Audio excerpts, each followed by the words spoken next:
Kerana di antara ramai-ramai mereka, beliau adalah orang yang paling cerdik. Maka setelah mana mereka melihat yang mana Muhammad SAW ini telah mengganggu gugat mereka, bagaimana kita telah sebutkan, golongan yang masuk Islam pada peringkat yang pertama adalah golongan mustad'afin, golongan-golongan yang lemah, yang tidak ada kepentingan sedikit pun bila mereka masuk Islam. Mereka bukan berhajatkan kepada wang ringgit, mereka tak mengharapkan kepada bantuan-bantuan krim ke apa-apa jenis yang nama, yang bantuan itu. Bahkan mereka masuk kepada Islam itu atas dasar semata-mata kerana nak dapatkan syurga dan melihat kepada apa yang telah dibawa oleh Nabi. Nabi datang bawa dan mengatakan, agama yang aku bawa ini agama yang tak membezakan di antara Arabi dan Ajami, di antara orang-orang Arab dan juga orang-orang luar daripada orang-orang Arab. Islam yang aku bawa ini tidak membezakan status kamu, sama ada kamu orang yang kaya ataupun kamu orang yang miskin. Tapi Islam yang aku bawa ini Islam yang mana dibezakan kamu pada satu perkara sahaja, iaitu inna akramakum indallahi atqakum. Benda yang paling mulia, orang manusia yang paling mulia di sisi Allah adalah orang yang paling bertakwa. Bukan pada status kamu, bukan pada kedudukan kamu, dan bukan pada wang ringgit dan segala kekayaan yang kamu ada. Sebab itu bila mana Allah mencerca Abu Lahab, ketika mana Abu Lahab dan isterinya mencerca dan mengganggu gugat Nabi, mereka melakukan kejahatan-kejahatan kepada Nabi, turun satu ayat dan Allah sebutkan dalam ayat itu. Apa Allah kata? Tabbat yada Abi Lahabin wa tab, ma a'na anhu maluhu wa ma kasab. Celakalah kedua-dua tangan Abu Lahab. Kemudiannya pula, dan apa yang dia telah usahakan, ma a'na anhu maluhu wa ma kasab. Benda, harta bendanya dan perbuatan yang dia buat kat dunia tak dapat nak menyelamatkan dia ketika mana dia berada di akhirat kelak, walaupun apa sahaja yang mereka bawakan. Maka ini yang berlaku, diambil orang yang paling cerdik pada waktu tersebut, orang yang berwawasan jauh, yang konon-kononnya kalau kita ambil orang yang macam ni, dia pergi berunding dengan Muhammad SAW, maka sudah tentu Nabi kita Muhammad SAW ini akan tertarik hati. Mana yang datang berunding dengannya adalah orang yang ada jawatan. Kita katakanlah pada waktu tersebut, Utbah bin Rabi'ah ni sebagai, kita katakan paling kurang pun taraf menteri lah. Kalau menteri yang cerdik sikit ni mungkin menteri pendidikan lah, sebab dia nak kena jaga pendidikan, diutuskan. Ataupun mungkin menteri agama, sebab warak sikit, diutuskan menteri yang jaga hal ehwal agama, pokok Quraisy ni, hantar pergi bertemu dengan Nabi kita Muhammad SAW. Supaya apa? Setanding. Nak hantar yang cokian-cokian, yang sekadar SPM, PFA, tak boleh. Maka dihantar orang yang paling hebat di kalangan mereka, perancang pada setiap perkara yang mereka bincangkan pada waktu tersebut. Maka datanglah Utbah bin Rabi'ah bertemu dengan Nabi SAW. Dan kemudian apa yang dia kata? Ketika mana sampai di rumah Nabi SAW, dia pun disambut oleh Nabi. Nabi sambut dengan baik. Kemudian Utbah pun membuka hasrat hati. Dia pun kata, saya tuan, saya ni datang wakil daripada kaum saya, datang nak bertemu dengan tuan untuk nak berbincang. Kita nak buat MOU ke, ataupun kita nak buat perpaduan ke di antara kita, supaya senang sikit. Tengok ni, kita ni makin hari makin berpecah. Dulunya tak berpecah macam ni pun, sama-sama kita pergi ke Masjidil Haram bersama-sama, tengok Tuhan Lata dan Uzza bersama-sama, duduk kat pasar bersama-sama. Tapi sebab tuan ni habis semua jadi pecah belah belaka. Maka saya datang ni tujuan kita nak berpadu balik, nak buat perpaduan. Okey, baik. Maka kat situ ketika mana dia jumpa dengan Nabi, dia pun cerita. Dia mengatakan, wahai Muhammad, engkau ni sedarah sedaging dengan kami. Engkau ni sebenarnya adalah orang yang mulia. Kita ni adalah semuanya geng-geng Bumi Putra belaka. Penduduk asal bumi ini. Kenapa ya kita nak gaduh? Apa yang kau nak ni sebenarnya ni? Kita ni orang yang mulia ni, kita tuan tanah. Tuan tanah kita ni, Mekah ni kita yang punya. Engkau orang Quraisy, aku juga orang Quraisy. Bahkan kita ni ada hubungan darah, iaitu kaum yang paling mulia dan paling hebat sekali nak dibandingkan dengan kabilah-kabilah yang lain. Baik, kemudian engkau juga telah aku lihat bila mana engkau telah membawa satu ajaran yang baru. Kau bawa satu ajaran baru. Dengan ajaran baru engkau itu telah memecah belahkan kaum kuat kita. Di samping engkau juga telah mengolok-olokkan apa yang kami buat dan penyembahan berhala yang kami melakukan pada waktu ini. Dan mau tak mau, kata Utbah bin Rabi'ah, sekiranya aku tawarkan beberapa perkara, Saya datang ni tujuan yang baik, tujuan nak berbincang. Nak tak kalau aku nak tawarkan kepada kamu beberapa perkara, dan mudah-mudahan kau boleh terima salah satu daripada tawaran-tawaran yang kami cuba nak tawarkan ini. Maka Nabi SAW pun berkata kepada dia, Ya Abul Walid, wahai bapa kepada Walid, insya-Allah aku cuba dengar apa yang kau nak tawarkan. Maknanya diterima untuk dibincangkan. Bukan nak kata tak nak bincang, tak ada masalah, mai sini duduk nak bincang, tak ada masalah, jom kita bincang. Okey, baik. Maka berkatalah Utbah pun kata kepada Nabi kita Muhammad SAW, baik, sekiranya tujuanmu wahai Muhammad datang dekat engkau ini untuk bawa satu agama baru, dan tujuan agama yang kamu bawa ini untuk nak mendapatkan harta kekayaan. Kalau dah agama baru yang kamu bawa ini dia punya motif dia ataupun matlamat dia untuk nak mengkayakan kamu dan kroni-kroni kamu, tak ada masalah wahai Muhammad. Kita ni rupa-rupanya adalah satu rasa. Engkau nak kaya, kami pun nak kaya juga. Kalau engkau nak kaya, jangan risau, kita ada cara macam mana kita nak kayakan kroni-kroni kita. Baik. Maka ini tawaran yang disebut kepada Nabi kita Muhammad SAW. Kata dia, kalau kamu nakkan harta kekayaan, kami akan kumpulkan semua harta-harta kami untuk kamu, sehingga kamu menjadi seorang yang paling kaya sekali di antara kami semua. Kalau kaya yang kamu nak, kami kumpulkan semua harta benda kami bagi dekat kamu, kami bagi kamu jadi kaya, dan kamu adalah orang yang paling kaya lagi nak dibandingkan dengan kami. Baik, kalaulah sekiranya agama yang kamu bawa ini bertujuan untuk nak dapatkan kemuliaan, maka kami bersedia bila-bila masa saja untuk melantik engkau jadi Perdana Menteri. Kau nak Putrajaya, okey, kami bagi singgah sana kat Putrajaya. Kau tak nak Putrajaya, kat mana tempat yang kau nak, kami cakap saja, kami akan bagi. Seolah-olah macam itulah dia jawab. Dia katakan kepada Nabi kita Muhammad SAW, kalau agama kau nakkan jawatan, kami boleh bagi jawatan. Kau nak jadi apa? Nak jadi ketua? Kami boleh jadi ketua. Bahkan negeri kita ni tak ada raja. Kau nak jadi raja pun kami sanggup angkatkan kau jadi raja kepada kami semua, dan kami akan patuh dan taat kepada kamu. Kemudian kalau kamu bersedia untuk mempertabalkan engkau sebagai raja, dan sekiranya segala tawaran tadi semua engkau tolak. Kalaulah sekiranya yang pertama jadi raja pun kau tak nak, jadi kaya pun kau tak nak jawatan pun kau tak nak juga, maka yang terakhir kali kami tak boleh nak buat apa-apa lah. Itu saja yang kami ada. Kerana kami ni duduk kat sini, itu saja yang kami ada. Nak dunia, kami boleh bagi dunia. Nak jawatan, kami boleh bagi jawatan. Nak kuasa, kami boleh bagi kuasa. Tapi kalau kau nak lain daripada tu, kami tak boleh nak buat apa-apa. Maka kata Utbah bin Rabi'ah tadi, apa dia kata? Yang terakhir.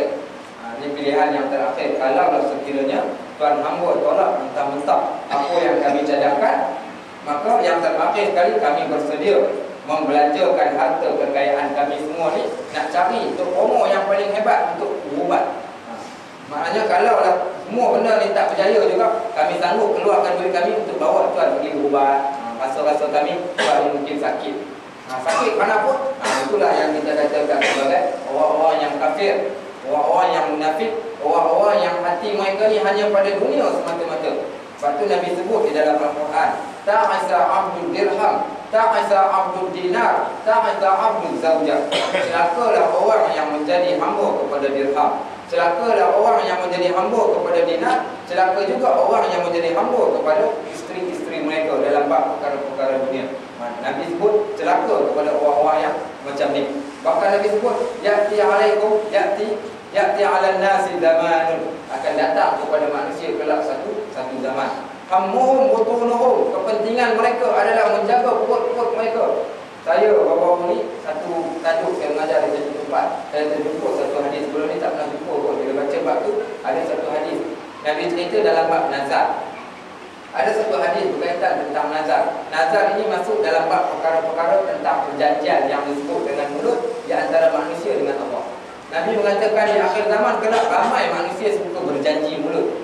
Dan bila mana mereka berjanji, mereka tak menepati janji mereka, maka mereka ini dikenali mereka dengan orang-orang yang berbadan besar dan berperut buncit.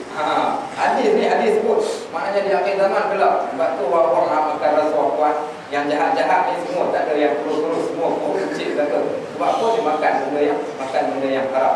Maka dalam hadis ni diceritakan bagaimana Nabi mengatakan, ya'ti 'alan nasi zamanun, akan datang pada hari kiamat, pada hari kemudian, satu zaman manusia. Hammuhum butunuhum, kepentingan mereka adalah perut mereka. Wa qiblatuhum nisa'uhum, kiblat mereka adalah perempuan-perempuan mereka. Wa dinuhum darahimuhum wa dananiruhum, dan agama mereka adalah wang ringgit, dinar dan dirham yang ada pada mereka. Seolah-olah dunia ini hanyalah bertakhtakan, dunia ini hanyalah berpaksikan dan dihadapkan kepada tiga benda ini sahaja: perempuan, harta benda dunia, dan juga untuk mengisi perut. Maka inilah yang Allah tegur kita yang kat dunia ni, yang jenis tak ingat ke akhirat, tak ingat langsung dalam bab bagaimana nak jadikan diri kita Islam dan nak Islamkan keluarga kita. Apa Allah sebut?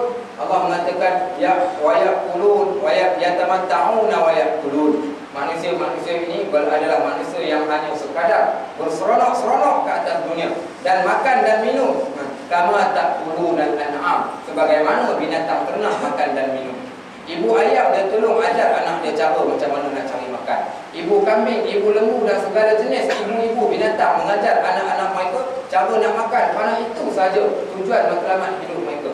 Adapun kita manusia, bila mana kita jadikan matlamat hidup kita hanyalah sekadar makan dan minum, maka tak lebih dan tak kurang pun. Balhum adal, bahkan kadang-kadang kita boleh jadi lebih hina dan lebih teruk lagi nak dibandingkan dengan binatang ternak. Sebab itu dalam hadis ini Nabi menyebutkan supaya kita terkeluar daripada golongan-golongan yang disebutkan tadi. Maka orang-orang yang kafir, orang-orang yang munafik ini, dia hanya kerana dia menyebut pada apa yang dia nak, pada apa yang dia buat selama ini. Sebab apa dia duk sangka apa yang dia buat, maka benda itulah benda yang paling baik dan paling hebat sekali di atas muka dunia. Dengan cara mengumpulkan kekayaan, mencari kuasa-kuasa yang ada pada waktu yang sama, iaitu kita katakan nak mendapatkan kesenangan hidup kat dunia semata-mata, sedangkan Allah nak berikan benda yang lebih baik lagi daripada itu. Maka kata dia, kalau kau tolak semua benda-benda yang baik-baik ni, engkau ni orang yang tak waras. Engkau orang yang tak waras. Bagaimana saya, waktu saya belajar kat Syria, 4 tahun saya belajar kat Syria. Belajar dekat Syria ni, tempat belajarnya tak diiktiraf.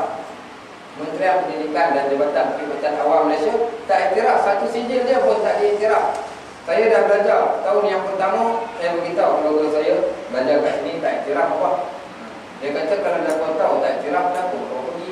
Besok kau balik kat Malaysia, kau nak makan apa? Kau nak kerja, kau nak berkahwin, macam mana cara kau nak makan? Dengan cara sijil yang kau dapat tak iktiraf. Kau buang masa semata-mata.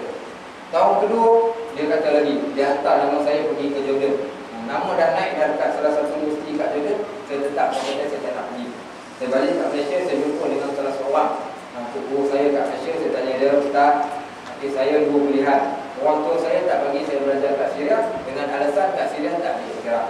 Dia suruh saya pergi belajar kat Jordan sebab di Jordan itu diiktiraf. Balik maknanya akan dapat kerja. So, mana pilihan yang saya nak buat sekarang ni? Saya tak tahu, saya minta pandangan daripada Ustaz. Kata Ustaz saya tu, saya kata, sekarang ni nanti kau tengok, engkau nak manusia iktiraf kau ke tak nak Allah iktiraf kau? Dia kata kalau kau nak manusia iktiraf, dia kata kau boleh ambil pergi kat Jordan. Dia kata manusia sudah tentu manusia akan iktiraf engkau sebab sijil itu adalah sijil yang iktiraf. Tapi Allah nak iktiraf engkau ataupun tidak, belum tentu lagi dia kata. Tapi kalau kau ambil yang pertama sekali, cari pengiktirafan daripada Allah, bukan sekadar Allah iktiraf, bahkan manusia yang lain juga akan iktiraf engkau. Maka saya pegang dengan kata-kata dia, saya taukat dan saya habiskan juga di Syria selama 4 tahun. Walaupun saya tahu sijil yang saya ambil tadi tak iktiraf. Balik kat Malaysia, tiba-tiba keluarga saya kata, engkau tak boleh jadi. Dia kata, aku nak hantar kau sekali lagi pergi belajar pula kat Jordan. Batu orang pelik, kenapa Ustaz ada 2 degree? Satu degree kat Syria, satu degree kat Jordan. Kat Syria bahasa Arab dan Islamic Studies. Kemudian dekat Jordan yang pula adalah fiqh dan usul fiqh. Maka saya kata saya pun tak panjang cerita kalau nak ceritakan. Saya balik kat Malaysia, apa berlaku? Bila dah sampai kat Malaysia, semua tempat kerja yang saya pohon kerja, daripada tempat kerja yang pertama sampailah kepada MMU, kita letakkan 2 sijil. Ini sijil kat Jordan yang diiktiraf oleh JPA, ini sijil yang tak diiktiraf daripada Syria. Akhir kali semua tempat yang saya kerja menggunakan sijil yang daripada Syria yang kononnya tak diiktiraf tadi. Semua tempat itu yang kita katakan kuasa yang ada pada Allah. Kita duk rasa manusia akan iktiraf kita, tapi manusia sudah tentu iktiraf, tapi Allah tak tentu lagi tak akan iktiraf. Kalau manusia iktiraf, Allah tak iktiraf pun tak guna. Baik kita ambil pengiktirafan daripada Allah sebagaimana yang Nabi kita SAW buat. Nabi nak cari pengiktirafan daripada Allah. Kalau kita fikir kenapa Nabi tak nak ambil? puasa kat depan mata. Saya orang mengatakan Islam perlukan puasa untuk nak memerintah. Islam perlukan pemerintahan. Maka dengan pemerintahan kita dapat buat. Kenapa Nabi tak terima sedangkan Nabi dah pun ditawar? Maka jawapannya kerana pada waktu tersebut belum lagi. Maknanya Islam itu tidak tersebar dan orang masih lagi belum nampak tentang kehebatan Islam yang berlaku. Sebab itu Nabi tidak terima dan Nabi nak tunjukkan kepada kita Islam naik walau bagaimana keadaan sekalipun, mestilah dengan usaha gigih dan jihad yang dilaksanakan oleh sahabat-sahabat, bukan dengan cara jalan yang mudah hanya sekadar ditawarkan kepada kita umat Islam. Maka kata mereka, kalau kau tak nak terima, kau orang yang pelik wahai Muhammad. Kaya tak nak, perempuan cantik tak nak juga, jadi raja pun tak nak. Habis apa yang kau nak? Aku rasa engkau ni orang yang gila. Tak apa, kami sanggup habiskan segala harta benda kami, keluarkan duit kami semata-mata nak bawa kau pergi buat. Kat mana kau nak pergi? Darul Syifa? Kalau kau kat mana tempat nak pergi, nak jumpa mana-mana tu promo tabib, mana-mana tabib dan sebagainya yang nak buat. Sebab pelik sangat. Maka apa kata Nabi SAW kepada Utbah bin Rabi'ah? Kata Nabi, apakah sudah habis yang kau nak ceritakan kepada aku? Ini hebatnya. Hebatnya Nabi SAW, Nabi tak terus marah, Nabi tak terus jawab, Nabi biarkan dia habis berceritakan. Maka Nabi pun kata, dah selesai dah semua, dah habis dah semua tawaran-tawaran kau pada Utbah. Maka jawab Utbah pada waktu tersebut, ya wahai Muhammad, aku dah pun habis. Maka sambung Nabi kita Muhammad SAW, kalau yang demikian, maka dengar pula apa yang aku nak katakan kau. Engkau boleh cakap panjang lebar kat depan aku, kenapa aku tak boleh jawab? Tiap-tiap hari kau balon aku kat dalam TV lah, kat dalam radio, tiba-tiba aku nak jawab, aku tak bagi pula. Bagilah cat aku jawab sama. Contohnya begitulah. Maka dia suruh dengar. Utbah, kau dengar apa yang aku nak kata hari ni. Jangan kau seorang cakap, aku tak boleh cakap. Kali aku nak jawab. Maka Nabi telah membacakan surah Fussilat daripada ayat yang 1 sampai 6 dalam surah Fussilat. Jawapan balik kepada Utbah bin Rabi'ah, jawapan yang cukup tegas. Maka apa Allah sebut dalam surah Fussilat itu? Amin. Tanzilu minar rahmanir rahim. Kitabun fussilat ayatuhu Qur'anan Arabiyyan liqaumin ya'lamun. Basyiran wa nadhira fa'a'rada aktsaruhum fahum la yasma'un. Wa qalu qulubuna fi akinnatin mimma tad'una ilayhi wa fi adhanina waqrun wa min bainina wa bainika hijabun fa'mal innana 'amilun. Qul innama ana basharun mislukum yuha ilayya annama ilahukum ilahun wahid fastaqimu ilayhi wastaghfiru wa wailul lil musyrikin. Kata Allah di dalam surah itu yang dibacakan oleh Nabi kita Muhammad SAW kepada Utbah bin Rabi'ah, diturunkan dari Tuhan kamu yang Maha Pemurah lagi Maha Penyayang. Kitab Al-Quran yang menjelaskan ayat-ayat di dalam bahasa Arab untuk kaum yang mengetahui dan yang membawa berita gembira dan membawa peringatan dengan Al-Quran tadi. Tetapi kebanyakan mereka berpaling daripadanya. Mereka tidak mahu mendengar. Mereka berkata, hati kami berada di dalam tutupan yang telah menutup apa yang kamu seru kepada kami dan kepadanya, dan telinga kami adanya sumbatan, dan di antara kami dan kamu adanya dinding yang kami takkan dengar lagi. Maka bekerjalah kamu, semuanya kami bekerja pula. Katakanlah bahawa sebenarnya aku hanyalah seorang manusia seperti kamu, diwahyukan kepadaku bahawasanya Tuhan kamu adalah Tuhan yang Maha Esa. Maka tetaplah pada jalan yang lurus menuju kepadanya, dan mohonlah apapun kepadanya, dan kecelakaan yang besarlah bagi orang-orang yang mempersekutukannya. Maka Utbah pun Utbah bin Rabi'ah mengikuti dengan satu persatu apa yang dibacakan oleh Nabi. Sehinggalah sampai pada ayat fa in a'rabu faqul anzartukum sha'ifatan misla sa'iqati 'adin wa samud. Sampailah kepada ayat yang ke-13, Nabi sebut, jika mereka berpaling, maka katakanlah, aku telah memperingatkan kamu dengan petir seperti yang menimpa kaum 'Ad dan kaum Samud. Wahai Muhammad, kau cakap balik kepada Utbah itu, kalaulah mereka semua, dia dan juga kaum dia berpaling daripada apa yang telah aku berikan peringatan kepada dia, ingat, Allah akan berikan kepada mereka sebagaimana diberikan kepada kaum 'Ad dan kaum Samud, iaitu satu petir yang diturunkan kepada mereka. Kaum 'Ad dan kaum Samud satu kaum yang Allah telah binasakan dengan didatangkan kepada mereka pekikan dan petir. Pekikan ni satu bunyi yang terlalu kuat, dan petir yang datang sehingga mengakibatkan semua daripada mereka tak sanggup nak dengar dan menyebabkan semua mati. Maka kata Nabi, aku dah bagi peringatan, jangan sampai kamu jadi sebagaimana kaum Ad dan kaum Samud. Nabi juga sebut dalam ayat itu, kamu puak-puak musyrikin, hati kamu dah pun tertutup kerana kamu tak nak dengar perintah-perintah daripada Tuhan kamu yang diturunkan dengan diturunkan Al-Quran kepada kamu. Maka Utbah bin Rabi'ah bila mana dia dengar, dia tak sanggup nak dengar sampai kepada ayat yang ke-13. Dia kata, apa dia buat? Dia pun tutup TV. Tak boleh, dia kata tak boleh dengar. Nanti dia tengok. Apa dia buat? Dia ambil tangan dia pergi letak kat mulut Nabi. Utbah bin Rabi'ah ambil tangan dia letak dekat mulut Nabi. Apa dia kata? Cukup Muhammad, aku tak nak dengar lagi. Cukup sampai kat waktu ni. Kerana pun dia rasa terpukul. Bila mana Nabi bacakan Al-Quran kepada dia rasa seakan-akan Al-Quran itu jatuh berdebu kat atas kepala dia. Ini orang-orang yang jenis penakut. Sebab tu orang-orang yang kita katakan, orang-orang yang menentang Islam ni, mereka tak berani pun. Seorang pun di antara mereka tak berani, baik apa agama, bahkan orang Islam yang munafik sekalipun, mereka tak akan berani berhadapan dengan orang Islam. Kerana mereka mengetahui apa yang kita sebutkan, apa yang kita bacakan itu adalah kebenaran. Puncanya kerana hati mereka tak terbuka untuk nak terima kebenaran itu, kerana kebenaran yang ada pada mereka. Dan inilah yang berlaku. Utbah ambil tangan dia dan tutup mulut Nabi SAW dengan tangan, dan pohon, tolonglah wahai Muhammad, tolong berhenti bercakap. Kerana apa? Kerana dia terpaku dengan ayat-ayat yang dibacakan tadi. Tuan-tuan pernah tengok dalam Al-Quran ada satu surah, nama surah itu adalah surah Jin. Pernah dengar satu surah dalam Al-Quran, surah Jin? Apa Allah sebut dalam surah Jin? Allah ceritakan bagaimana jin dengan Al-Quran terpaku. Jin semua, jin yang datang daripada langit turun dengar Nabi baca Al-Quran, semua terpaku dan mengatakan, kami terasa terlalu takjub dengan apa yang telah dibacakan oleh Nabi. Allah sebut, qul uhiya ilayya annahu istama'a nafarun minal jin faqalu sami'na qur'anan ajaba. Kata Allah di dalam Al-Quran, katakanlah Muhammad kepada musyrikin Mekah pada waktu itu, katakan kepada mereka, telah datang satu utusan jin yang ramai, datang mendengar bacaan daripada engkau ketika mana engkau membaca Al-Quran. Dan jin itu mengatakan, kami telah mendengar satu bacaan yang cukup hebat, dan kami merasa takjub dan kami beriman dengan bacaan tadi, dengan ayat-ayat yang diturunkan. Maka dalam tafsir ulama mengatakan tujuan ayat ini diturunkan kerana nak warni sikap yang ada pada orang-orang musyrikin Mekah. Dibacakan kepada mereka Al-Quran, mereka letakkan di dalam telinga mereka, tak nak dengar Al-Quran tadi, iaitu diletakkan tangan mereka, kemudian diambil kain ditutup kepala mereka kerana tak nak dengar apa yang dibacakan oleh Nabi. Maka orang-orang inilah orang-orang yang Allah tutup hati mereka, maka mereka tak akan dapat hidayah lagi.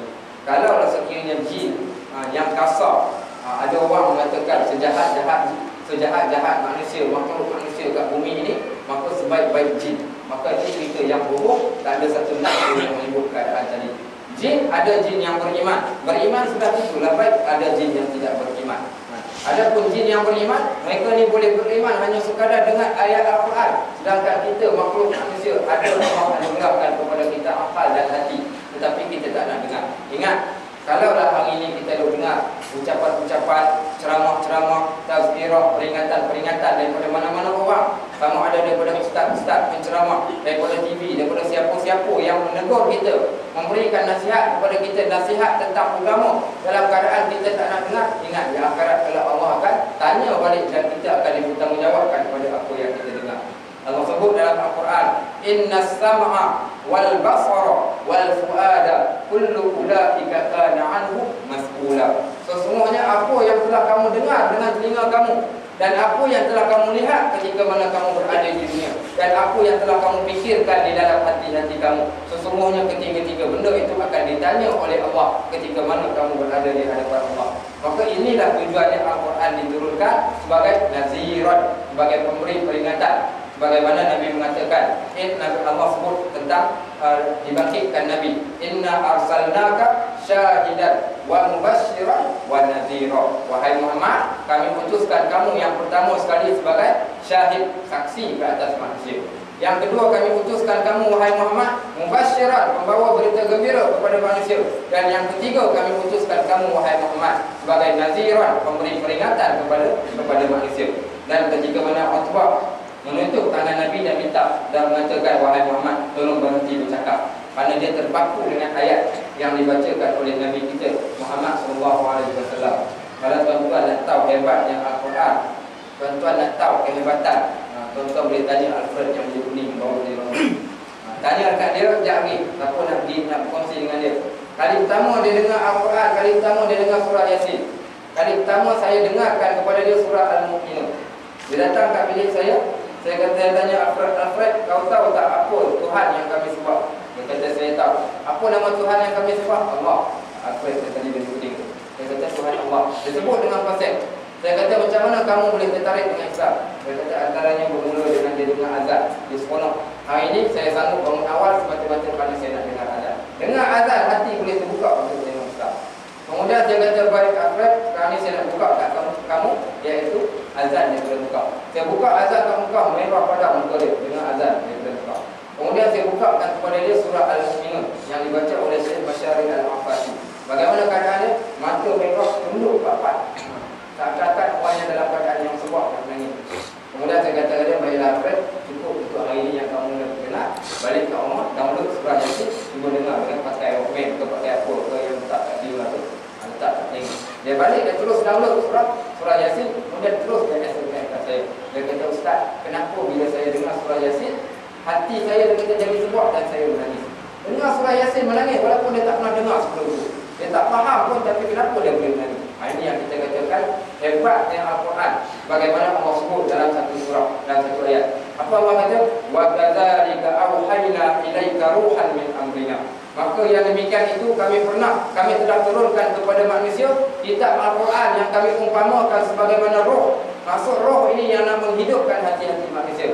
Ma kunta tadri mal kitab wal iman. Dalam keadaan sebelum kamu dengar Al-Quran itu, kamu tak kenal pun apa yang dinamakan Al-Quran dan apa yang dinamakan iman. Puncanya kerana Al-Quran itu yang menyebabkan kamu kenal tentang iman. Sebab Al-Quran juga yang menjadikan kamu kenal tentang Al-Quran dan kehebatan yang ada pada Al-Quran. Ini yang kita katakan. Bagaimana orang yang keras datang pada nak tarik Nabi, akhir sekali dia yang ditarik dengan kehebatan mukjizat yang ada pada Al-Quran itu tadi. Maka Utbah pun kembali balik kepada sahabat-sahabat dia, lalu dia ditanya, wahai Utbah, apa yang berlaku? Apa perkabarannya? Maka jawab Utbah, demi sesungguhnya belum pernah lagi aku dengar sesuatu benda yang seperti mana aku dengar pada hari ini. Wahai kawan-kawan aku, tak tahulah aku nak cakap macam mana.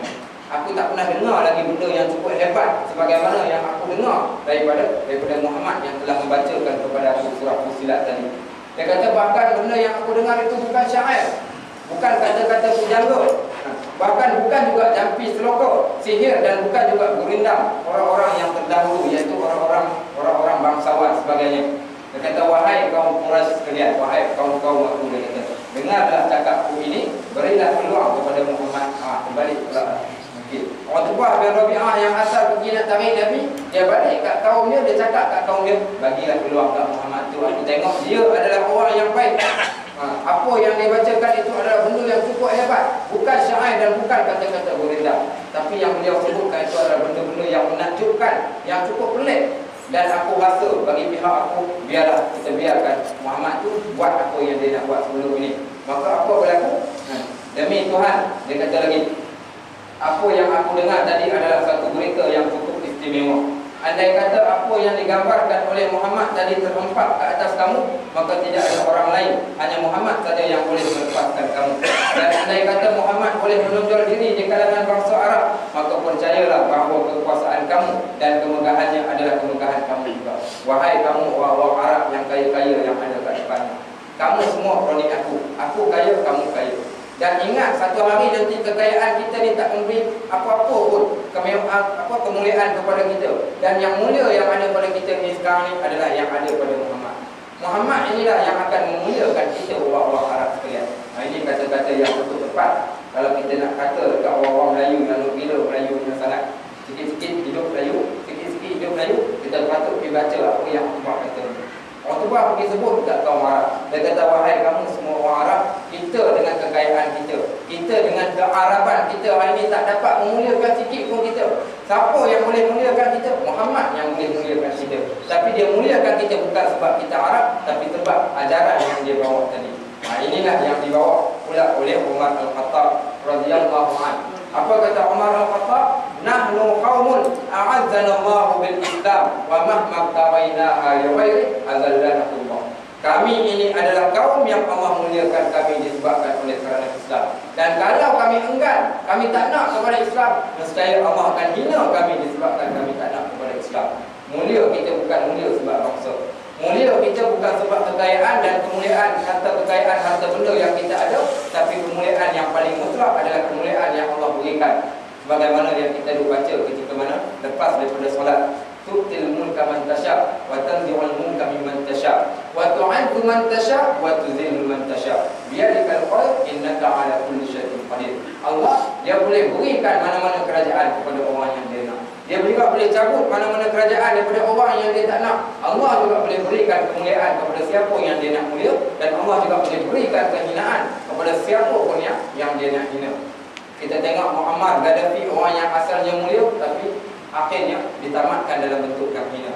Siapa lagi? Husni Mubarak, asalnya orang yang mulia, akhir sekali ditamatkannya dalam bentuk kehinaan. Dan ramai lagi Saddam Hussein dan pembesar-pembesar yang lain, yang mana mereka merasakan dengan kekuasaan yang mereka ada akan memuliakan mereka, tapi sebenarnya kekuasaan itu memakan diri mereka dan menjadikan mereka manusia yang paling hina lagi. Maka apa yang berlaku? Jawab mereka, demi sesungguhnya engkau pun juga telah diperdaya oleh Muhammad. Engkau pun dah kena sihir sehingga Muhammad dengan kelancaran yang ada pada lidah Muhammad. Jawab Utbah pula, apa yang aku katakan tadi adalah pendapatku tentang Muhammad, dan pendapat kamu terserah pada kamu sekalian. Ini apa yang aku faham. Terpulang dah kat korang, kau nak terima, terima. Tak nak terima, sudah. Ini yang kita katakan, idza ja'al haq wa dhahaqal batil innal batila kana zahuqa. Bila datangnya kebenaran, maka terbenamlah segala kebatilan, walau bagaimana hebat sekalipun kebatilan tadi. Itulah yang dinamakan kebenaran tadi, dan inilah kebenaran Islam yang tak dapat siapa tahan daripada kelancarannya berjalan. Bagaimana yang disebut akan datang di akhir zaman kelak, iaitu dalam keadaan keamanan yang dibawa oleh Islam sehingga menyebabkan orang boleh berjalan daripada Mekah pergi ke Hadramaut ke Yaman dalam keadaan dia tidak takut sedikit apapun, kerana dia dijaga oleh Allah Subhanahu wa taala. Dan inilah keamanan Islam, keadilan Islam, dan juga kehebatan Islam yang dibawa oleh Nabi kita Muhammad sallallahu alaihi wasallam. Muslimin dan muslimat yang dirahmati Allah, berbanggalah kita kerana kita di kalangan orang Islam. Dan tak cukup kita nak berbangga, yang kedua kita kena ambil juga, iaitu kita minta supaya kita ni termasuk di kalangan orang-orang yang menjaga dan mempertahankan Islam, dan termasuk juga kita di kalangan orang-orang yang berjihad di jalan Allah dalam bab kita katakan nak menjaga agamanya dan menyebar luaskan lagi agama Allah Subhanahu wa taala ini agar dapat Islam itu tertegak di mana sahaja tempatnya kita berada. Wallahu a'lam, mudah-mudahan manfaat. Aqulu qawli hadza wa astaghfirullah li wa lakum. Wassalamualaikum warahmatullahi wabarakatuh. Terus tanya dan persoalan.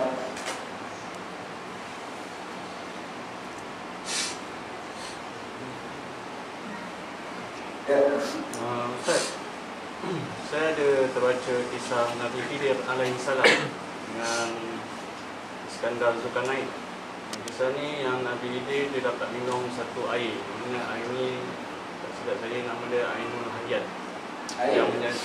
Air yang menjadikan kehidupan abadi. Memang Allah sediakan air ni untuk Nabi Khidir, ikut cerita tu lah. So betul tak Nabi ini masih hidup sampai sekarang? Kalau masih hidup, dia cerita Nabi Khidir ini ada banyak catatan bersumber Israeliat. Kita ada satu sumber cerita. Sumber cerita ni ada dua. Yang ada tiga benda. Yang pertama, sumber kalau sekiranya sumber itu datang daripada Al-Quran, sumber itu kata Nabi sallallahu alaihi wasallam, inna asdaqal hadis kitabullah. Paling benar, cerita yang paling benar apa yang datang daripada Al-Quran. Contoh, cerita dalam surah Ashabul Kahfi. Cerita Nabi Khidir pun ada juga dalam surah Ashabul Kahfi. Dalam surah Ashabul Kahfi kita ceritakan cerita tentang bagaimana tentang sahabat Hud, orang yang duduk dalam Ashabul Kahfi. Dalam cerita tadi itu tak disebut jumlah bilangan yang tepat, tidak disebut nama siapa bilangan orangnya, kemudian pula tanda yang itu ada. Kemudian bila kita buka dalam kitab tafsir, kita akan dapati dalam kitab tafsir ada sebahagian tafsir yang menulis nama-nama tadi. Maka yang tepat ceritanya, cerita tentang adanya orang yang dinamakan Ashabul Kahfi pada diceritakan dalam Al-Quran, dan dia punya pangkal ibrah dia. Manfaat yang kita dapat cerita ni cerita jaga iman. Okey, lain-lain daripada itu adalah pokok tambah yang tak kita nak percaya, tak boleh kita sampai ke tahap yakin. Sekadar gol sahaja, sangkaan yang barangkali betul. Maka tak perlu untuk sampai kita percaya. Lepas tu kalau tengok dalam surah Al-Kahfi itu apa maksud? Sayaquluna salasatun rabi'uhum kalbuhum wa yaquluna khamsatun wa sadisuhum kalbuhum rajman bil ghaib wa yaquluna sab'atun wa sabiluhum kalbuhum qul rabbi a'lamu bi'izzatihim. Kata Allah, ada mereka mengatakan kumpulan Ashabul Kahfi ini adalah 3, 4 bersama mereka adalah anjing. Ada yang mengatakan 5, 6 bersama mereka adalah anjing. Ada yang mengatakan 7, 8 bersama mereka adalah anjing. Maknanya zaman itu pun dah berlaku khilaf tentang cerita yang ada dalam Al-Quran tadi. Qul, katakan kepada mereka, wahai Muhammad, aku yang mengetahui jumlah berapa. Orang tak payah pening-pening kepala fikir. Baik, cerita Nabi Khidir tadi juga. Nabi Khidir wujud mana diceritakan dalam Al-Quran. Tentang cerita bab airnya, yang benda-benda yang tidak disebut dalam Al-Quran ataupun sunnah Nabi. Ada yang dinamakan yang kedua, semua kita namakan kalau datang daripada Nabi sendiri. Maka kalau hadis itu adalah hadis yang sahih, kita terima sebagai dalil. Kalau tidak, kita hanya sekadar terima saja dan kita tak percaya. Yang ketiga, yang datang daripada orang Bani Israel. Kerana kisah-kisah yang ada dalam Al-Quran ada kisah yang datang sebelum lagi dan datang daripada zaman kenabian Nabi. Maka cerita ini sebagai cerita sebelumnya. Dan umat yang sebelumnya yang paling ramai diutuskan Nabi adalah Bani Israel, orang Israel. Maka sebab itu salah satu daripada hadis Nabi sebut, "Khudhu min Bani Israel wala haraj." Ambil daripada Bani Israel itu tak ada apa-apa masalah. Tapi sekadar nak tahu cerita saja. Percaya tidak dibolehkan. Maka dinamakan cerita daripada orang Israel ini Israiliyat. Israiliyat ni yang banyak masuk dalam tafsir, banyak masuk dalam kitab-kitab sejarah. Cuma dalam bab ni, kalau sekiranya tidak datang dengan hadis yang sahih ataupun datang dalam Al-Quran, kita hanya sekadar baca sebagai penceritaan sahaja. Apa yang ditulis contohnya oleh pengarang buku sejarah Islam, apa Abu Talib Usman, Abu Latif Talib, dia banyak mengarang kitab-kitab sejarah Islam. Dalam kitab-kitab buku sejarah dia pun ada juga berlakunya cerita-cerita Israiliyat yang dimasukkan. Cuma sebab itulah penulis-penulis yang berwibawa, dia akan pastikan dia tulis tak mana dia ambil, dia kena tuliskan. Hari ini ramai orientalis barat. Orientalis barat dia ambil cerita, dia war-warkan, dia kata kami cerita ni bukan kami yang ikut, kami ambil daripada semua umat Islam. Kita pun betul juga. Dia ambil daripada kitab tafsir atau tarikh Al-Tabari. Ambil daripada tarikh Al-Tabari, kitab sejarah yang dikarang oleh Imam Al-Tabari. Imam Al-Tabari ini adalah mufassirin. Kemudian dalam kitab tarikh, kitab sejarah, dia ceritakan benda-benda yang Israiliyat banyak. Orang datang, orang talis barat, dia ambil cerita dia dan dia guna untuk hentak Islam lagi. Kita dengar pun nak lawan tak boleh. Sebab tu kita kata kita kena belajar. Siapa yang ada kitab tarikh Al-Tabari, dia buka, dia baca pada mukadimahnya, dia tuliskan. Pengarang tulis, dia kata, tuan-tuan, aku tak bertanggungjawab pada apa yang aku masukkan dalam kitab aku ini. Kitab aku ini berkonsepkan kumpul dan tulis. Aku kumpul saja dan aku sebutkan siapa yang cerita ke aku. Maka kalau berlaku pembohongan, jangan salahkan aku, salahkan dia orang yang ceritakan. Maka siapa yang baca itu, dia faham. Maknanya bukan salah Imam Al-Tabari, tapi salah sumber yang ceritakan dalam cerita ini. Lepas tu dia kena baca mukadimah. Mukadimah itu penting. Mana-mana buku mukadimah cukup penting kerana dia menceritakan kenapa dia tulis cerita-cerita begitu buku. So isu ini tadi, wallahu a'lam, saya tak pasti secara tepatnya. Tapi cerita yang berlaku tentang Nabi Khidir itu untuk kita ambil ibrah seorang lelaki yang hebat boleh. Tapi tentang benda-benda yang datang bercampur itu benda-benda yang dinamakan Israiliyat. Untuk kita beriman tak sampai ke tahap untuk kita beriman dan percaya kepada. Baik. Ada soalan lain? Ada? InsyaAllah mudah-mudahan manfaat. A'udzubillahi minasy syaithanir rajim. Alhamdulillahirabbil alamin. Wassalatu wassalamu ala sayyidil mursalin sayyidina wa maulana wa ala alihi wa sahbihi ajma'in. Allahumma ijma' hadza jam'an marhuma wa tafarraqna min ba'dihi tafarruqan ma'suma wa la taj'alna shaqiyyan wa la mahruma wa la mahjura. Allahumma inna nas'aluka hubbak wa hubba man yuhibbuk wa 'amala alladhi yuballighuna ila hubbik waj'al hubbaka ahabba ilayna wa min ahlina wa min anfusina wa min al-ma'il baridi 'ala al-dhama walhamdulillahi rabbil alamin.